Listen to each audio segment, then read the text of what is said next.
Hello everyone. Today I'm going to start our poem The School Boy, and it is written by William Black. In this poem, it is told about a child that he thinks that formal learning is not so good. It drives away the joy of a child. ये जो है एक बच्चे के मजे मस्ती मौज मस्ती को जो है बिल्कुल ख़त्म कर देती है। और इसमें जो है विलियम ब्लैक क्या बताते हैं, he tells about a schoolboy, a young boy who is at school during the summer. He can't focus in class because he wants so badly to play outside and enjoy the weather. He feels like a songbird trapped in a cage. वो अपने आप को जो है कैसा समझता है जब उसको स्कूल में भेज दिया जाता है, कई घंटे के लगातार वो जो है स्कूल बिल्डिंग में रहता है और वो अपने आप को एक बर्ड की तरह महसूस करता है जिसको जो है पिंजरे में बंद कर दिया जाता है। And in the ending of the poem the boy wonders how children can grow and thrive if they are not allowed to enjoy the summer. कि बच्चे जो है किस तरह से ग्रो कर सकते हैं अगर उनको समर में अलाउ करने मज़े मौज मस्ती करने का जो है परमिशन नहीं दिया जाएगा तो किस तरह से ग्रो करेंगे। So I will tell you first about the complete poem. In this poem the speaker describes his love for summer morning. इस पोएम में जो स्पीकर है वो अपना समर मॉर्निंग के लिए जो लव है उसको डिस्क्राइब करते हैं। Waking up to hear the birds singing and the distinct tone of the huntsman. वो क्या चाहते हैं कि जब वो उठते हैं तो उनको जो है पक्षियों को सुनना, उनके गाने सुनना, उनकी चर्पिंग जो साउंड है वो सुनना बहुत ज़्यादा पसंद है। और दूर जो हंट्समैन हैं, शिकारी हैं, उनकी आवाज़ें सुनना, उनके हॉर्न्स की आवाज़ें सुनना जो है बहुत अच्छा लगता है। However, to have to go to school on a summer morning turns what should be a joy into something miserable। यानी कि अगर स्कूल में उसको जाना पड़ता है उस समर मॉर्निंग में जिसमें उसको इतना ज़्यादा इन्जॉयमेंट करना है, जिसमें ये सब चीज़ें उसको इतनी ज़्यादा पसंद हैं, जब स्कूल जाने का टाइम आता है, टर्न आती है, तो वो सब जो है उसके मौज मस्ती जो उसको मज़ा आ रहा था मॉर्निंग में वो सब जो है किस में चेंज हो जाता है, उसके दुख में चेंज हो जाता है। So under the cruel eye of their worn out teacher. Cruel eye किसको बोला गया है? एक टीचर के बारे में बोला गया है कि पूरा दिन जो है उसको अपनी टीचर की जो है आंखों के नीचे टीचर की जो है कंट्रोल में, डिसिप्लिन में जो है रहना पड़ता है। Children spend the day sad and board in school. बच्चे जो है पूरा दिन अपना जो है उदासी से बोर हो करके जो है गुजारते हैं स्कूल में। The speaker sits lifelessly at his desk. अब जो है स्पीकर अपने बारे में क्या बताता है कि वो लाइफलेसली बिल्कुल जो है सुन्न होकर के, बिल्कुल निराश होकर के अपने डेस्क पर बैठता है। He is unable to take pleasure in his books और in what he is suppose to be learning. ना तो अपनी बुक्स में कोई मज़ा ले पाता है, ना ही उनको अच्छे से पढ़ पाता है। He compares himself to a bird trapped in the cage that is school. वो अपने आप को किससे कंपेयर करता है? एक पक्षी से कंपेयर करता है जिसको जो है पिंजरे में बंद कर दिया जाता है, और उसके लिए पिंजरा क्या है? स्कूल पिंजरे के तौर पर जो है यहाँ पर बताए गए हैं। He feels that school on a summer day ceps all the youth and happiness from him. वो क्या सोचता है कि स्कूल जो है इस तरह की समर डेज में उसकी सारी खुशियों को छीन लेता है उससे। He appeals to his parents saying that if youth is shortened by such experiences, then he will never be able to enjoy the remainder of his life either। वो अपने मम्मी पापा से भी जो है अपील करता है कि अगर इसी तरह से जो है उसका जो समर सीजन, उसका यूथ है वो उससे छीन लिया जाएगा, उसको मौज मस्ती नहीं करने दिया जाएगा, तो वो अपनी पूरी ज़िंदगी जो है उसकी ख़राब हो जाएगी। क्या करेगा अपनी पूरी ज़िंदगी में? If he is prevented from fully experiencing the joy of childhood, अगर उसको जो है अपने बचपन के जॉय को एक्सपीरियंस करने से रोका जाएगा तो अपनी पूरी ज़िंदगी कैसे संभालेगा? then how sad it will be when he ages and can no longer hope to do so. और वो अपनी निराशा को जो है इससे दिखाता है. सो हमें पता चलता है. So let we start our poem. The schoolboy in the poem is not a happy child. In this poem, the speaker is a schoolboy and he is not a happy child. He is not enjoying his life, his childhood. What makes him unhappy? Here one question arises, that what is that situation, what is that thing which makes him unhappy? Why does he compare himself to a bird that lives in a cage? वो अपने आप को एक पक्षी से compare क्यों करता है जो कि एक पिंजरे में रहता है? और a plant that withers when it should blossom, और एक ऐसे पौधे से, एक ऐसे प्लांट से जिसको जो है खिलने के समय में जो बेचारा मुरझा जाता है, जो अपने खिलने के टाइम जो है मुरझा जाता है. I love to rise in a summer morn when the birds sing on every tree. The distant huntsman winds his horn, and the skylark sings with me. Oh, what sweet company!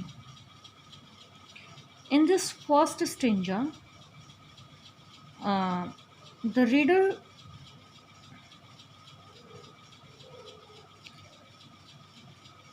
it is told about the perspective of a young school-aged boy who feels trapped in the monotony of everyday attendance to his studies. यहाँ पर क्या बताया गया है? एक ऐसे बच्चे के बारे में बताया गया है जो अपने आप को ट्रैप्ड फील करता है और जिसको जो अपनी पूरी आज़ादी खो चुका है, किस चक्कर में? स्कूल की डेली की अटेंडेंस और फॉर्मल जो मीटिंग्स हैं उनके चक्कर में. वो यहाँ पर अपनी विशेष बता रहा है कि उसको क्या पसंद है. मुझे जो है समर मॉर्निंग में उठना, टाइम से जो है जल्दी उठ करके क्या करना पसंद है. When the bird sing on every tree, कौन सा मौसम पसंद है? समर में जब पक्षी जो है हर पेड़ पर बैठ करके गाना गा रहे होते हैं. The distant huntsman winds his horn, और दूर जो शिकारी हैं वो अपने हॉर्न बजाते हैं, मुझे वो सुनना भी बहुत ज़्यादा पसंद है.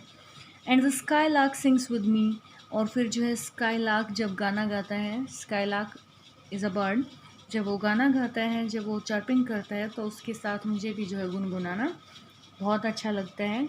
ओ व्हाट स्वीट कंपनी, कितना अच्छा नज़ारा होता है इन सब के साथ, कितना अच्छा जो है मेरा टाइम स्पेंड होता है. तो यहाँ पर जो उसकी विश है वो क्या है, उसको क्या अच्छा लगता है? समर मॉर्निंग में जो है जल्दी उठ करके जब वो पक्षियों को गाना गाते हुए सुनता है, उसकी नींद भी जो है उसी से खुलती है.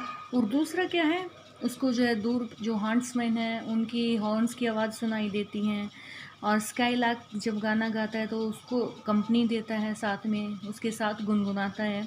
तो उसको ये सब करने में बहुत ज़्यादा मज़ा आता है.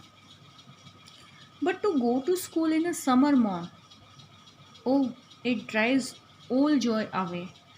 Under a cruel eye outworn, the little ones spend the day in sighing and dismay. But to go to school, here his distress starts. यहाँ पर वो बहुत ज़्यादा खुश था फर्स्ट स्टेंजा में, जब वो सुबह के नज़ारे के बारे में बात करता है, सीनरी के बारे में बात करता है कि सुबह का जो है मौसम, सुबह का जो एनवायरनमेंट है, एटमॉस्फेयर है, वो कैसा होता है, और उसको बहुत ज़्यादा पसंद है वो. लेकिन अब जो है सेकेंड स्टेंज आता है, जो है उसका जो इन्जॉयमेंट है, उसका जो जॉय है वो किस में टर्न हो जाता है? उसके डिसमे, उसके दुख में, उसके डिस्ट्रेस में. But to go to school in a summer morn, लेकिन समर मॉर्निंग में स्कूल जाना, oh it drives all joy away, अरे ये तो मेरी सारी खुशियों को ख़त्म कर देता है. Drive all joy away means सारी खुशियों को ले जाता है, हटा देता है, ख़त्म कर देता है. अंडर क्रूअल आई आउटवर्न, यहाँ पर क्रूअल आई किसको बोला गया है? Teacher, school teacher.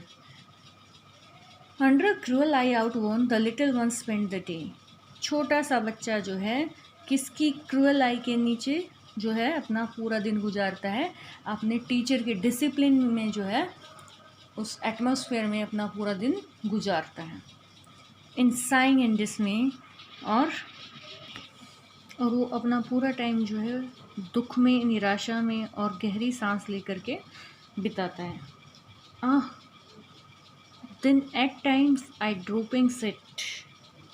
Drooping means to hang down as from exhaustion.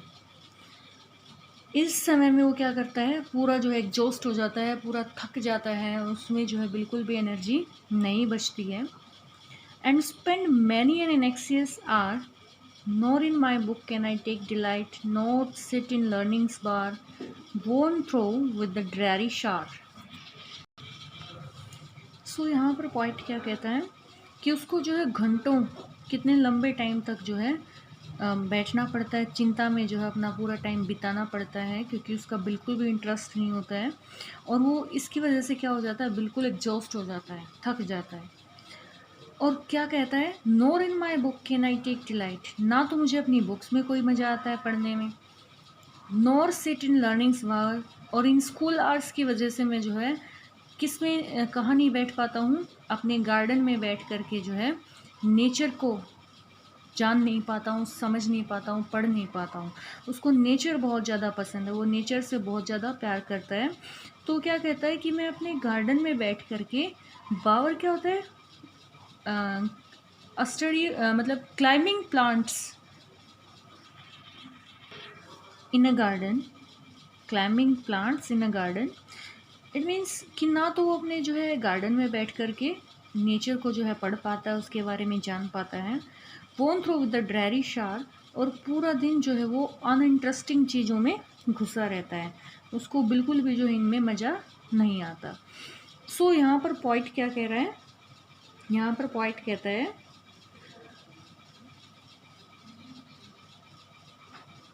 he don't like to go to school because this pulls all his happiness and joy. He is tired and puzzled under the strict supervision of his teacher. Instead of enjoying the pleasures of summer, the child has to spend many tensed hours in school, nor in the garden where he can learn many things in interesting way with the nature.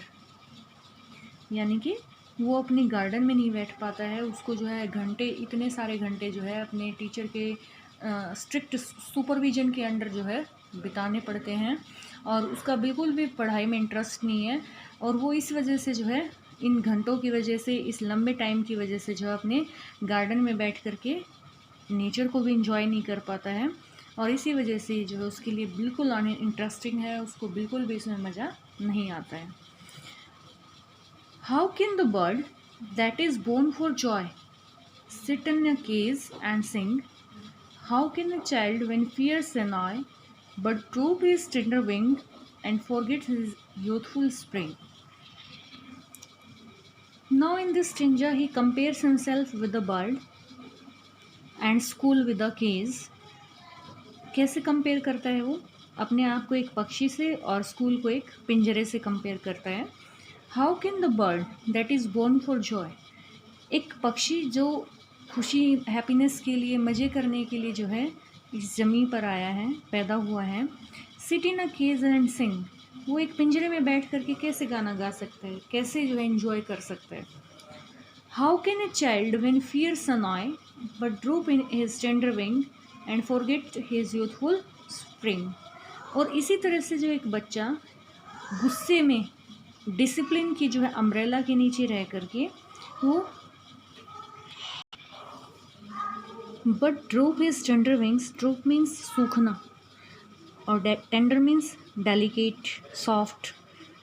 यहाँ पर जो speaker वो क्या कहता है कि अगर वो बच्चा जो है इस तरह से फियर, एनॉय, उसकी अम्ब्रेला के नीचे रहेगा, उसको हमेशा डराया धमकाया जाएगा, तो वो अपने टेंडर विंग्स जो है उसके, वो खिलने से पहले, वो ग्रो करने से पहले ही जो है सूख जाएंगे, वो अपना काम करना बंद कर देंगे। And forgets his youthful spring, और इस तरह से जो है वो अपनी यूथफुल स्प्रिंग को भी खो देगा, अपनी यूथ के बारे में, अपना जो अच्छा समय है उसका, वो उसको एंजॉय नहीं कर पाएगा।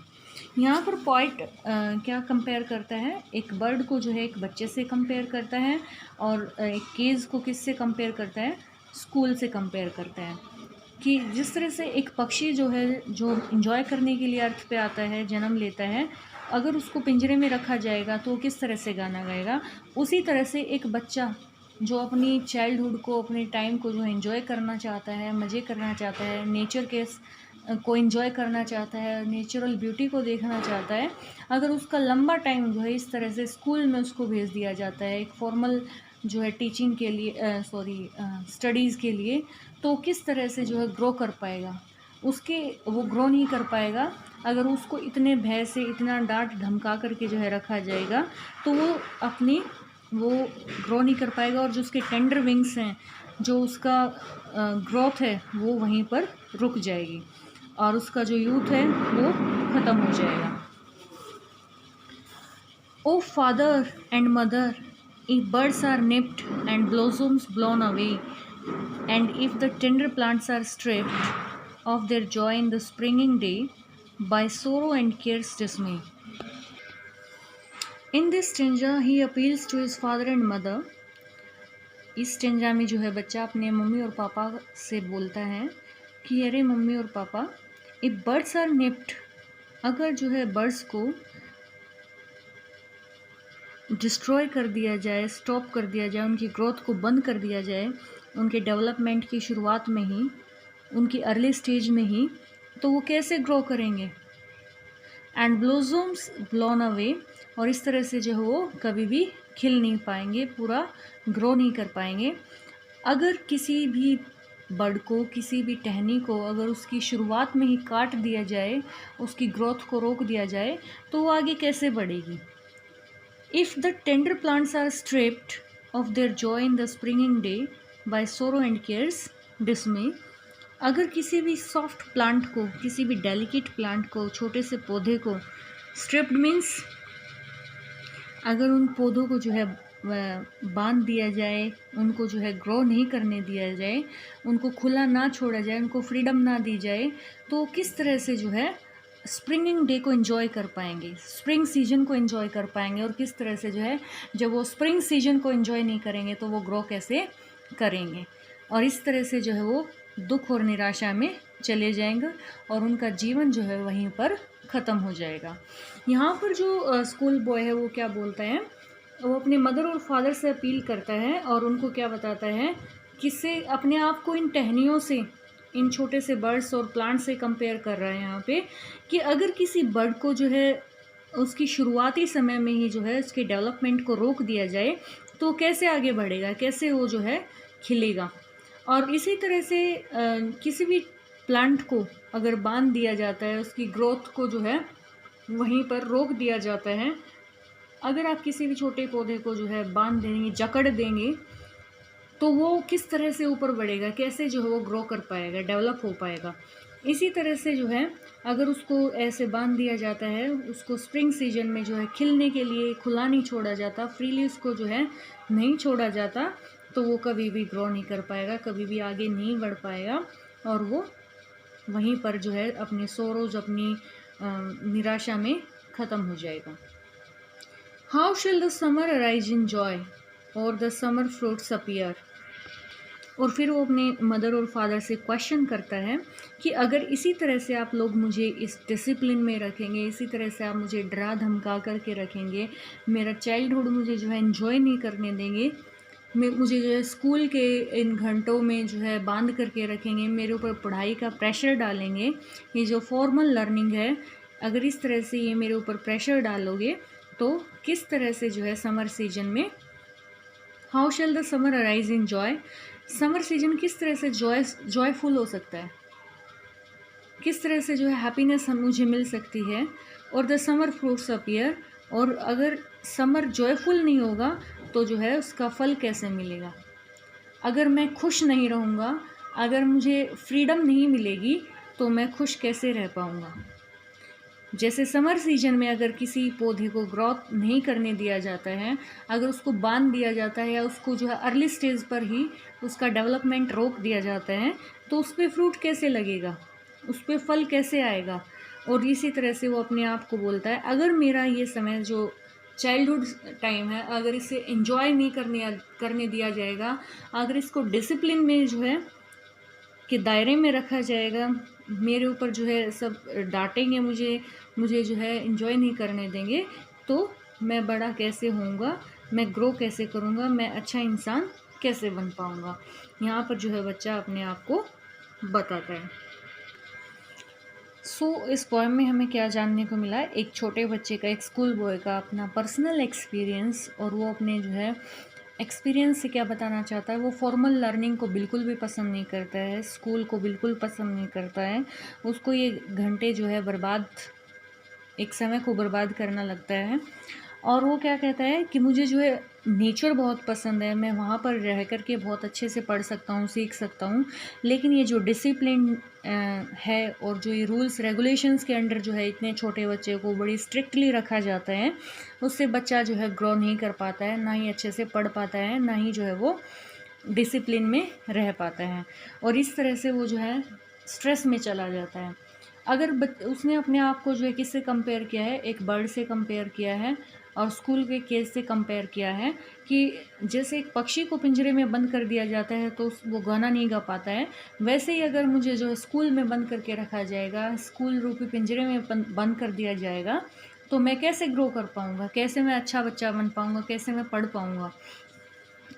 और वो क्या कहता है कि अगर जो है मुझे इस तरह से स्ट्रिक्टली अंडर ऑब्जर्वेशन रखा जाएगा, या फिर मुझे जो है इन्जॉय नहीं करने दिया जाएगा, तो मेरा जो ग्रोथ है वो यहीं पर रुक जाएगी, ख़त्म हो जाएगी। लास्ट में वो क्या कहता है, वो अपने फादर और मदर से अपील करता है कि अगर आप किसी टहनी को जो है उसकी शुरुआत में ही काट देंगे, उसका डेवलपमेंट नहीं होने देंगे, तो कैसे खिलेगी, बड़ी होगी, कैसे उस पर फूल आएंगे, कैसे उस पर फल आएंगे, उसका डेवलपमेंट वहीं पर रुक जाएगा। और आगे वो क्या कहता है, अपनी क्वेश्चन राइज होता है यहाँ पर, वो अपने पेरेंट्स से एक क्वेश्चन करता है कि अगर आप ऐसे किसी टहनी को जो है बढ़ने नहीं देंगे, तो कैसे जो है फल देगी आगे जा कर के, कैसे एक बड़ा पौधा बन करके तैयार होगी और उस पर फल आएंगे। और अगर आप मेरी ग्रोथ को इस तरह से रोक दोगे, मुझे जो है इस तरह से बंद करके रखोगे, तो मैं भी जो है आगे कैसे बड़ा इंसान बन पाऊँगा, एक अच्छा इंसान बन पाऊँगा, कैसे जो है मैं अपना भविष्य बना पाऊँगा। तो यहाँ पर जो है एक बच्चे की अपना पर्सनल एक्सपीरियंस को जो है विलियम ब्लैक ने अपनी पोएम के थ्रू बताया, द स्कूल बॉय।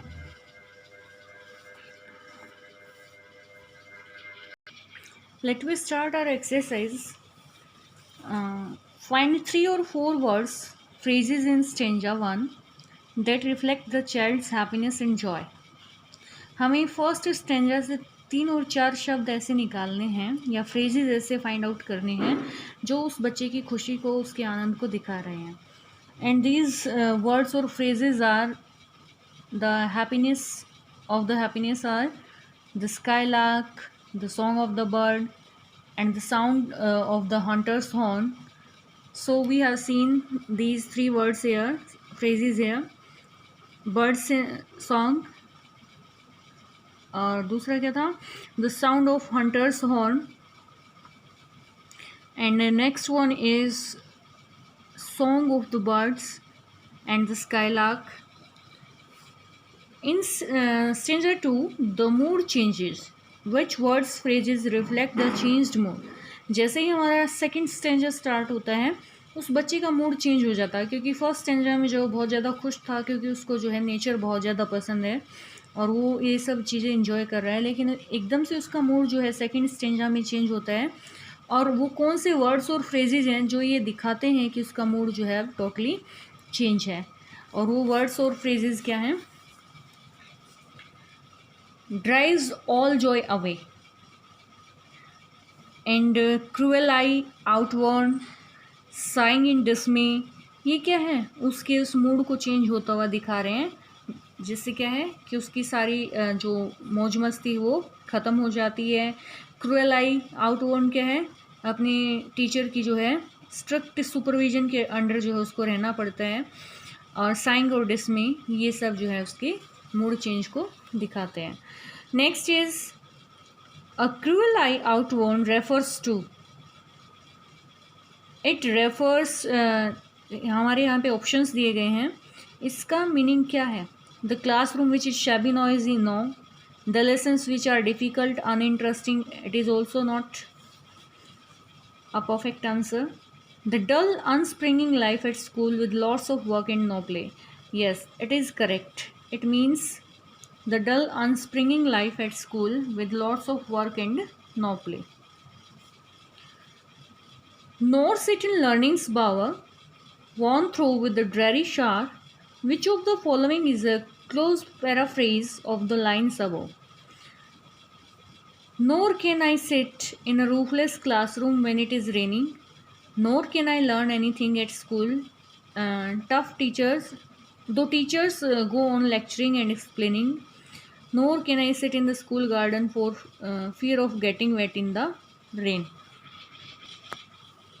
यहाँ पर क्या बताया कि इस इन 2 लाइन्स में जो है क्या बताया गया है, क्या एक्सपेक्ट कर रहा है बच्चा, क्या हमें बताना चाह रहा है कि nor can I learn anything at school though teachers go on lecturing and explaining. Class में जो है टीचर्स लेक्चर देते रहते हैं, एक्सप्लेन करते रहते हैं, लेकिन उसको कुछ भी समझ में नहीं आता है, वो किसी भी चीज़ में इंटरेस्ट नहीं लेता है. Students, it was all about this poem and you will get a PDF for this poem with extra questions. And if you have any doubts regarding the poem, you can comment in the comment section. Thank you. And you have to prepare your notebooks properly. I am reminding you again. Well maintained. Thank you.